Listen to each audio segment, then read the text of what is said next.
Season 4, Episode 7, Pine Barrens of What We Do in the Shadows is the most regressive and progressive of the series. The episode benefited stylistically by tapping into the frantic and spontaneous spirit of both its previous seasons and the original film it was based on. Guillermo propels the plot along by coming out as gay to his family, something they never had an issue with in the first place. If only he could say the same about his vampire tendencies. The De La Cruz family is a friendly and caring unit that is supportive of one another and has a common goal. Yes, they still believe Guillermo works at Panera Bread, and one of his uncles has the bothersome habit of reminding him that there is a menswear option to style options.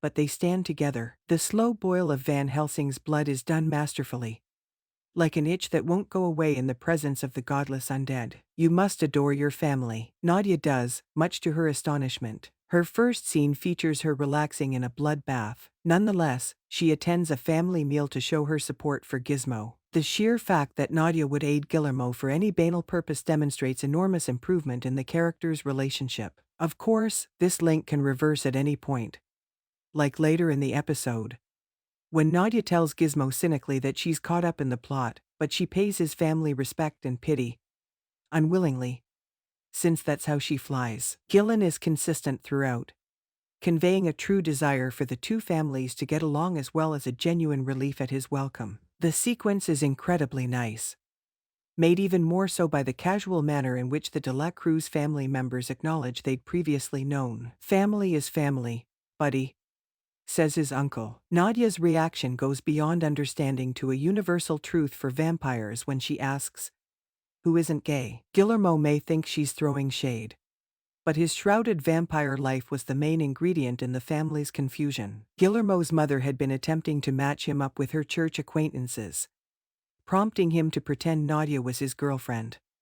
The lies piled on top of each other. Filling in the blanks is hilarious gold for Nadia, who adds insult to injury with every lie. Guillermo's discovery that, if he possesses Van Helsing blood, his grandmother and the rest of his family must as well is enough to make you shiver. The vampires are divided in this episode. On a hunting excursion, Sean, the group's human neighbor from Staten Island, accompanies Laszlo, Nandor, and the creature that crawled out of Colin Robinson's stomach cavity. Nandor is delighted to utilize his echolocation talents to hunt people in the most deadly game, but his sonar detects the monster's well-endowed nature of the weak. The episode's title is derived from a trip location. Sean's family would, of course, have a cabin in the woods, and not just any woods, but the Pine Barrens. It's a horror and comic hotspot, home to the Jersey Devil and Christopher Moltisanti and Polly Gualtieri from The Sopranos. Sean may be my greatest buddy,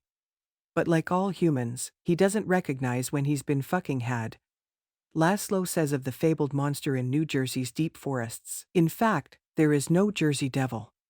It is a myth invented by vampires to explain all the dead bodies they leave behind. The use of Jersey music to subdue the monster is brilliant. Going with Bon Jovi not only saves money over licensing a Springsteen song, but also meets the contract John Bon Jovi signed on 30 Rock, demonstrating that he is more than a one-joke Jerseyite with huge hair. To the chagrin of Laszlo and Nandor, Sean makes the mistake of asking Colin a question on the way over. This sets the stage for a continuing comedy excursion through the digital forest, where the vampires stumble over Polish cataracts and Daria Pajk on their way to each other's necks. The first time the camera captures Nandor and Laszlo, they begin squabbling, and the duo is well matched. They ought to be. They've been doing this for almost 80 years. Nandor is a passive-aggressive person who uses remorse and injured sentiments to his advantage. At first, Laszlo is aggressively passive, putting his feet up and giving little assistance other than contemptuous comments thrown over his shoulder. The disputes, little squabbles,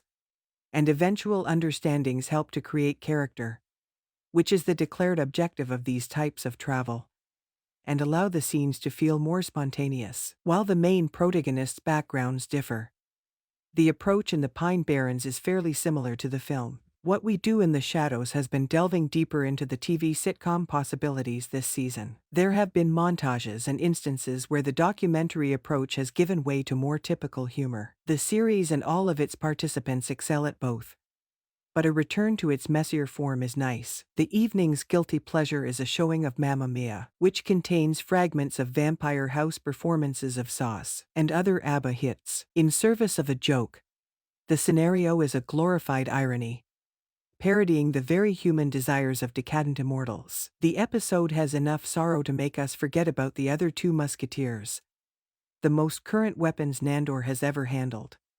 As any comedy should, Guillermo's relief, as well as Nadia's acknowledgement of her own death-filled human history, provide evident emotional closure. Nandor and Laszlo reveal that they are depressed since they no longer hang around. They even agree on something, if just the size of the Jersey Devils members. This is a fantastic return to form. This advances the character development and general attractiveness of What We Do in the Shadows. It's a fast-paced comedy with some hilariously risky situations. Nadia starts calling Guillermo father, and we get to see the prize of a very rare and elusive creature's head on a wall before it becomes an endangered species. Thank you for watching. Please don't forget to comment, subscribe and give us a like.